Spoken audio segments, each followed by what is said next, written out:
Yes, mate. We're going to be promoting Meerspils and Corona Extra beer today.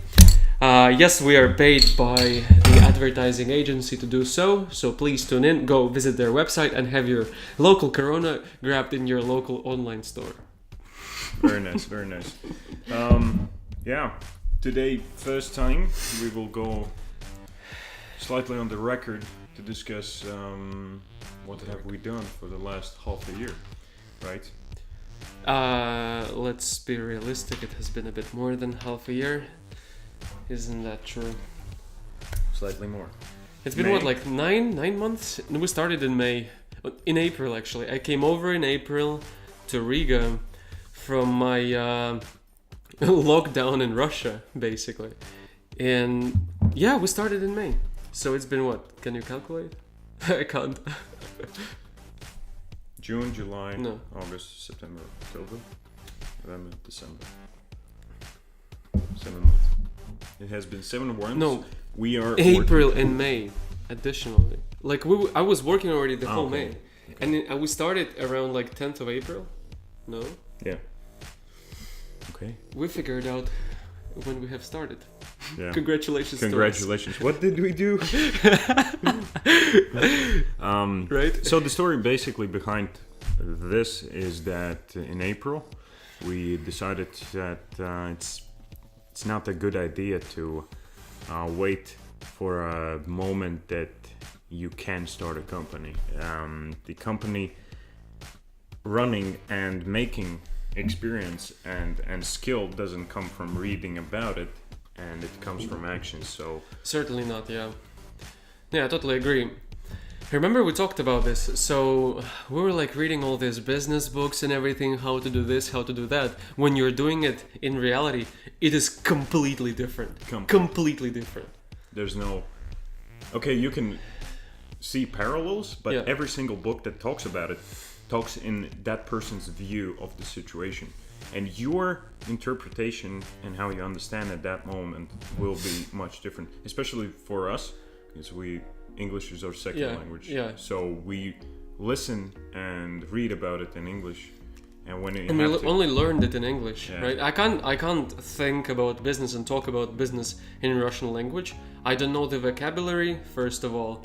And then just, how the normal speech patterns, I just don't have them. I replace them with like English and nobody understands me. Yeah, That it's is very true. hard to talk about this business That is true. in Latvian. This particular business. So, Yeah. to clarify, we are from Latvia. I am from Latvia, I'm and from Russia. Dmitrii is from Russia. Yes. And this is please save me. I'm not here by my own will. Save me. He's a Russian government spy. Had to do that. Now coming to release this information online, so stay tuned in to Dmitrii Vasiukov on Instagram. And CHISELL.eu. And CHISELL.eu as well, yeah. Follow our blog. Oh yeah, we're promoting the Chisel, not my personal brand. Oh. Although that would be nice to do that. Otherwise, Cut. can we just talk about me? That's very nice. Not today. Today we were gonna talk about... What are we going to talk about? We are going to talk about... briefly explain why we started, and then go more into details what did work specifically that surprised us and what didn't work. And what did we learn from that? What can we take away maybe to other people? As a raw look at maybe someone would find it useful before starting a campaign. Yeah. Because, I would like to add on that. You read a lot of things online, you watch those 10 tips, blah, blah, blah, but it's so generic. And when you're actually starting to do this, I think what people would appreciate just having a little more details. Because it's raw. very detailed. You're just like super raw, like Joe Rogan, right? Right. We just talked about this. Yeah. But I want to remind you of this moment of how we actually started, right? Remember this exact moment when we first crossed the thought of like, hey, let's do a company? Yes. Because you said it. You said it. We were in a car, right? We were riding, and then I asked some question from one of our meetings, and I'm like, I'm interested like what people are gonna answer, but I didn't expect you to answer, hey, let's just build a company. Yeah. that was the very beginning. The question was you remember? something. I think briefly. Ooh, I remember. What will you Yeah. do in this year? No. I remember that. Well, first time I actually remember. What are the things that we think that we can't do? Yeah, and that would be decide super on? challenging to do. Yeah. Super. What is the most challenging thing we yes, can yes. commit to, right? And then I And didn't we were expect it, ideating yeah. like parachute jumping. On some something small things, Yeah, you know, yeah, very still- small things. Nothing really that would be like super challenging. Yeah. It would be Yeah. decision, jump. Yeah, You know, yeah. Gotta eat prepare this. for that decision. Gotta Yeah. do this beforehand. I think this was exactly the question, and then you said like let's build a company, and I remember feeling just like, oh shit, like if I That now is- allow it in my head, this is going to happen, like you know this kind of decision, and I'm like let's fucking go for it. Because I Yeah. felt that's what else I can put on top of like Yeah. chartered financial analyst Yeah. exam at that time I was preparing for. You had a high bar. What can else I put on top of my schedule? And yeah, that was the most fucked up. And we decided, so let's just explore that. Yeah, let's do it. Let's just commit to do it. Like how expensive is just to make a company? Yeah. Right? We thought Yeah. in my head it was like just to complete the goal to have a company running. For me, that would not be very expensive, not too risky, right? Yeah, I didn't think from that perspective. I was thinking I more wasn't. like, No. okay, need to clear this off to learn how to do it so that next time I can do it better. Remember, we had those certain criteria. I think what we did Yes, very nicely. that was- So we took some advice from Tim Ferriss from his 4-hour workbook, work week, and what we did, we set a set of criterias of the business we want to make, right? And then we started just thinking of ideas and just after that comparing them to certain criterias. Yeah, does this check the box? Does this check the other box? And eventually, the thought was we also did correctly. We separated the ideation session from the checkbox. We had some structure to thinking, indeed. So we structured the thinking. We came up with like 60 ideas. How much was it? We were continuously going through like, okay, gonna make 10, 20 ideas per day. And then cross-referencing them. But we can actually tell people about the criterias. I think we can remember some. Definitely one of one of the most important was the startup capital can't Yes. be above Yes. X number. I don't remember the X number. We said 2,000 at 2,000, first, but yeah, what we created was just a bit more. Let's just I say think it like that. we can talk about also planning fallacy. Oh yeah. Indeed, planning fallacy is super strong when you're building a company, and it is a problem immeasurable. Yeah, because you can't estimate all the time how much you would need to spend. And now we can look back. Yeah. What we estimated. We had a lot of. We estimated 2,000. Also, like how 2,000 right? tops. We said like let's do a company for 2,000 for 4.2k. Yeah. So almost exactly 2 times, and this 2 times also shows up in many other numbers and later. Like how long will this take for us to make? How long will this take to communicate this? Or we still build suck a at brand planning. also? Like we have to admit on that. We still suck. 0. Like you can't read about it. Yep. No. It comes with seasoning, I think. And at one point you reach this 80-20. Yeah. Right, and I think we can acquire that in a few years, but without training it. People don't. In university, how much planning did we have to make for a project? Like a couple hours time. Very tops. simple. Yeah, we had everything was given to us mostly.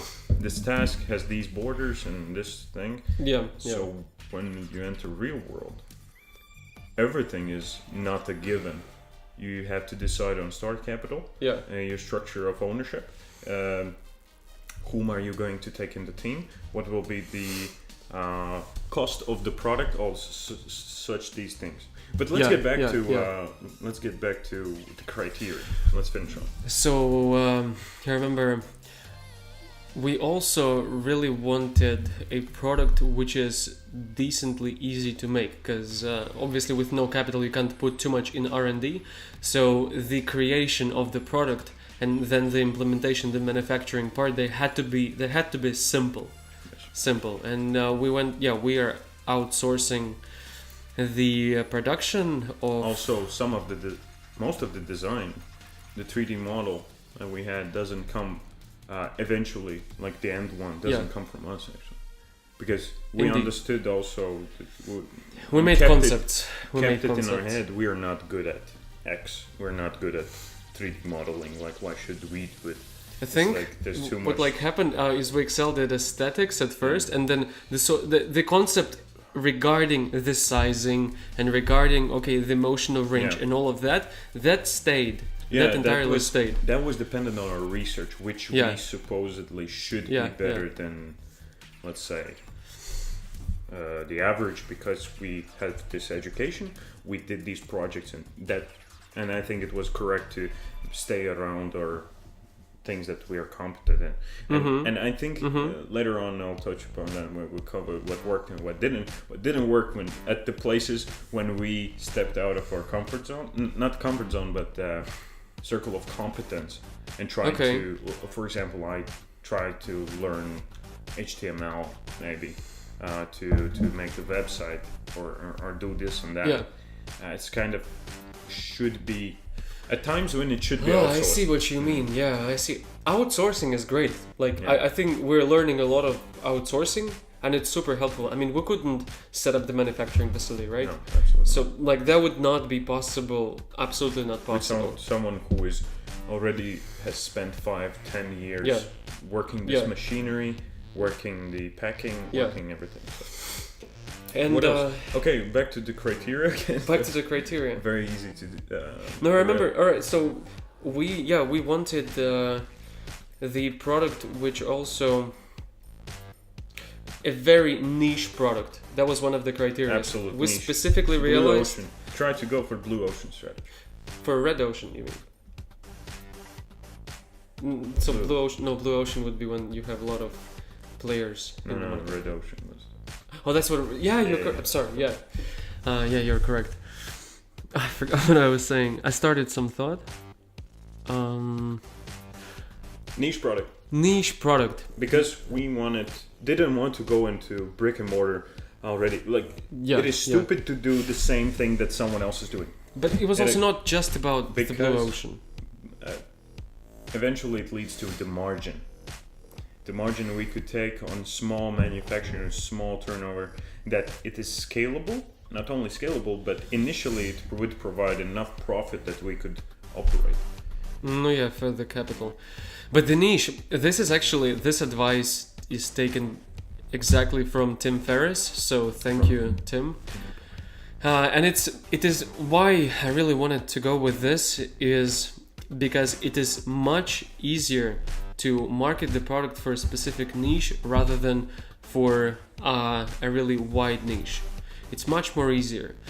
And so that was one of the criteria that we set, another criteria. What were the others? Will we be able to remember?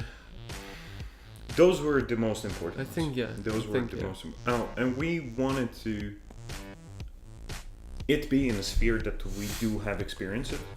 Although it didn't happen, I mean, what do you mean? We wanted to make it somewhat close to us, somewhat that is interesting, right? The relatable, certainly. Relatable, and we can understand it. Okay, we will spend. We would be the customers of the product as well. Definitely. Yes. That was exact. That was because it is. If we didn't do that, all the hardships that come forward, it's very hard to tackle that.